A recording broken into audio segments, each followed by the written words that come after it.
Mutton కర్రీని cooker గిన్నెలో ఎలా తయారు చేసుకుందామో ఈ వీడియోలో చూద్దాం. ముందుగా కుక్కర్ గిన్నె తీసుకొని ఆయిల్ వేసుకొని ఆల్ మసాలా ఐటమ్స్ వేసుకొని కొత్తిమీర పచ్చిమిర్చి వేసుకోవాలి.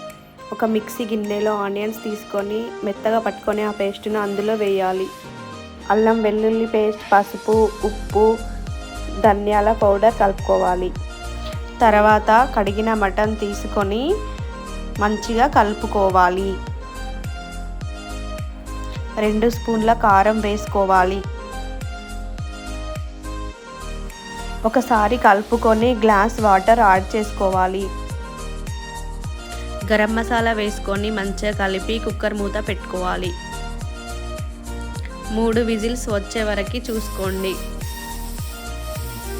గాలి మొత్తం పోయేదాకా కుక్కర్ మూత తీసుకోండి. తీసుకున్న తర్వాత కొత్తిమీర చల్లుకోండి. అంతే, ఎంతో రుచైన మటన్ కర్రీ రెడీ.